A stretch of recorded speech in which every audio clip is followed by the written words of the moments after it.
ang masalimuot at maaksyong kwento ng buhay ni Jackie Chan.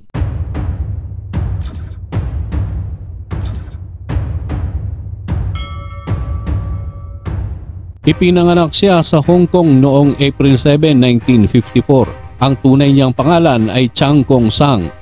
Nag-iisa siyang anak na mag-asawang refugee mula sa Chinese Civil War. Nakatira silang mag-anak sa Victoria Peak, distrito ng mayayaman sa Hong Kong. Yun nga lang sa servants quarter ng isang magarang tahanan ng French ambassador dahil ang kanyang ama ay naglilingkod doon bilang cook samantalang ang ina ay housekeeper.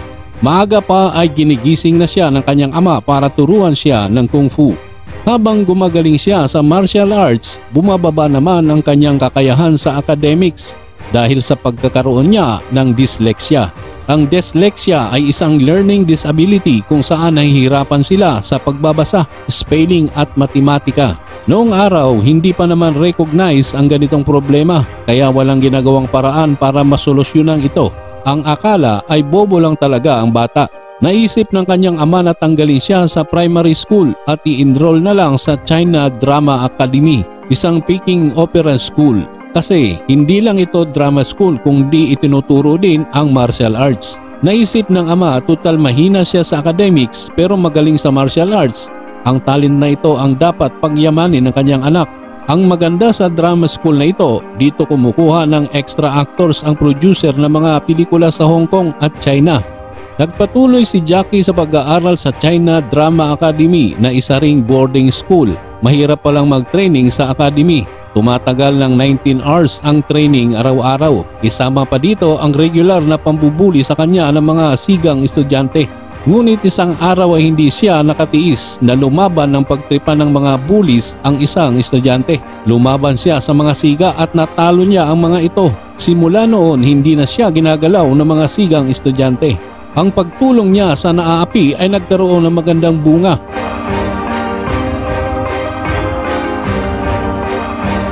Sa loob ng 10 taon, sinasanay siya sa Academy ng Martial Arts, Acrobatics, Singing at Acting. Mahigpit at masakit magdisiplina ang academy. Kapag napansin nila na paisi-isi ka lang sa training, gugutumin ka nila at papaluin ng matigas na kahoy. Para patuloy na matustusan ang pag-aaral sa academy, nagtrabaho sa Australia ang ama't ina ni Jackie. Nag-board and lodging na lang sa academy ang 7 taong gulang na si Jackie at iniwang mamuhay ng nag-iisa sa Hong Kong. Sa edad na 8, natuwa sa kanya ang isang sikat na Taiwanese actress at kinuha siyang artista sa ginagawa nitong pelikula. Ang kanyang talent fee ay ibinubulsa ng kanyang teacher o master. Hindi siya binibigyan kahit isang kusing. Edad 17 nang siya ay gumraduate sa academy. Naging movie extra siya o stuntman sa iba't ibang Chinese film production. Noong 1971 ay naging kadouble siya ni Bruce Lee pero sa isang eksena ay natamaan siya ng suntok ni Bruce Lee. Kahit hindi gaanong masakit, umarte siya na namimilipit siya sa sakit para mapansin siya ng kanyang idol. Nagbunga naman, tinuruan siya ng kanyang idolo ng mga tamang moves sa martial arts kapag nasa harap ng kamera para hindi masaktan ng kaeksena. Iyon ang simula ng pagsikat ng kanyang star. Sa edad na 17, tuluyan ng lumabas si Jackie Chan sa China Drama Academy nang matapos siya sa training sa loob ng 10 taon. Habang nasa academy, nagkaroon siya ng koneksyon sa mga Chinese productions kaya kahit papaano ay marami na siya kakilala na malalapitan para mag-apply na stuntman o plain extra. Pero isang technique ang naisip niya para maraming producer ang kumuha sa kanya. Wala siyang tatanggaling trabaho kahit pa iyon ay delikadong stunts. Marami sa mga stuntmen ay tumatanggi kapag ang gagawing eksena ay obvious na delikado. Siya ang nagpipresentang gumawa ng buwis-buhay na stunts. Sa kabila ng kanyang pagsisikap, minsan ay sinabihan siya ng direktor, useless stuntman. Hindi kasi niya nakuha kaagad ang gusto ng direktor. Halos ikamatay niya ang eksena pero sinabihan pa siya ng useless. Sa sobrang asar, gumising siya ng alas 4 na madaling araw para mag-practice ng move sa harap ng salamin. Hindi lang gusto niya maging magaling kundi maging magaling na stuntman. Lagi niyang sinasabi sa sarili, huwag kang susuko, isang araw sisikat ka rin. Unti-unting nagbunga ang mga efforts na ginawa niya. Marami ang film production ang kumukuha sa kanya para maging stuntman. Kasi nga kahit anong eksena ang ipagawa sa kanya ay tinatanggap niya. ito ang naging daan para mapalapit sa kanyang idolong si Bruce Lee. Noong una ay kadouble siya ni Bruce Lee, pero nang makita ang kanyang galing sa martial arts ay kinuha siyang kaeksena sa isang kunwari ay suntukan. Namatay si Bruce Lee noong 1973. Naisip ng isang producer na igawa si Jackie Chan ang pelikula. Ang objective ng producer ay lumikha ng ikalawang Bruce Lee sa katauhan ni Jackie Chan. Ang kanyang first starring role ay may titulong Little Tiger of Canton. Palibhasa ay baguhan ng bida, sa iilang sinihan lang ito pinalabas. Mas kakaunti ang sinihan, natural kakaunti rin ang makakapanood. Isang lumalagapak na flop ang kanyang pelikula. Sa sobrang pagkabigo, nilisan niya ang Hong Kong at sumunod sa mga magulang na nasa Canberra, Australia. Habang nasa Australia, nag-enroll siya sa Dixon College para matutong mag-Ingles. Para kumita, nag-apply siyang construction worker. Tinanong siya kung ano ang kanyang English name. Nakita niyang Jack ang nakasulat na pangalan sa application form ng lalaking nasa likuran niya, kaya iyon din ang sinabi niyang English name. Pagkaraan ng ilang taon, ginawa niyang Jackie ang Jack. Ang Chan ay talagang apelido niya. Habang nasa Australia, ipinatawag siya ng isang producer at pinabalik sa Hong Kong para bumida sa pelikulang New Fist of Fury. Nagkasunod-sunod na ang kanyang kung fu moves, kaya lang ni isa sa mga ito ay hindi kumita. Ang sakit-sakit ng kalooban niya.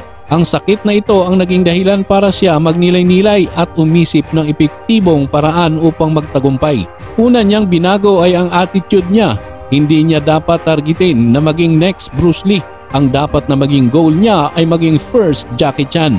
Ang pinakaunang pelikula niya ay hindi kumita. Hindi rin kumita ang mga kasunod niya mga kung fu moves. Sa mga pelikulang ginawa niya, ang mga ipinagawa sa kanya ay ang mga martial arts style ni Bruce Lee. Iba ang nakalakhan niyang martial arts style kaya hindi siya komportable kapag ang ipinagawa sa kanya ng direktor ay ang style ni Bruce Lee. Ipinipilit na ipagawa iyon sa kanya dahil siya ang ginugroom na maging next Bruce Lee. Dahil pilit, naging hilaw ang kanyang performance. Sa pagkakataong ito, sa halip na maging next Bruce Lee siya, ang naging goal niya ay maging first Jackie Chan. Sa kabila ng mga flop niyang mga pelikula, nagpatuloy pa rin ng isang producer na igawa siya ng pelikula noong 1978, ang Snake in the Eagle's Shadow. Binigyan siya ng kalayaan ng direktor na gawin ng sariling stunts na martial art. Bukod dito, hinaluan din niya ng comedy ang kanyang kung fu moves. Siya ang nagpauso ng tinatawag na comedic kung fu genre. Palibhasa ay ang fresh idea, tinanggap ito ng Hong Kong audience. Sinundan ito ng Drunken Master na talagang nagdala kay Jackie tungo sa pagsikat. Noong may kakayahan na siyang mag-produce ng sariling pelikula, nagbalik siya sa Hong Kong. Gusto niya mag-produce ng pelikula sa sariling bayan. Mga kaklase at kaibigan sa China Academy ang isinasama niya sa pelikula. Nagtuloy-tuloy na ang kanyang swerte hanggang kilalanin siya na isa sa pinakamayaman sa Hong Kong. Nagtayo siya ng iba't ibang negosyo. Isa doon ay ang paggawaan ng alahas na laging pinupuntahan ng mga first-time tourist sa Hong Kong. Nang magtagal ay nakasingit siya sa Hollywood. Ang pinakauna niyang Hollywood film noong 1980 ay The Big Brawl. Ang ikalawang pelikula na ginawa niya noong 1981 ay The Cannonball Run. Maliit lang ang role niya pero kasama si Burt Reynolds na kumita ng $100 million worldwide. Iyon ang simula ng pagsikat ng kanyang bituin, hindi lang sa Hong Kong kundi sa buong mundo. Nagkaroon pa ng iba't ibang pelikula si Jackie Chan sa Hollywood. Dito siya sumikat ng husto, hindi lamang sa Hong Kong maging sa iba't ibang bahagi ng mundo. Kilala siya bilang action star na hindi gumagamit ng kadobol sa mga maaksyong eksena sa kanyang mga pelikula. Ilang beses na din itong muntika ng mamatay dahil sa mga disgrasya sa ginagawang stunt. Magkaganon pa man ay patuloy pa rin siya sa kanyang mapanganib na mga stunt kahit ilang beses na itong naospital at nabalian pa ng mga buto sa iba't ibang bahagi ng katawan.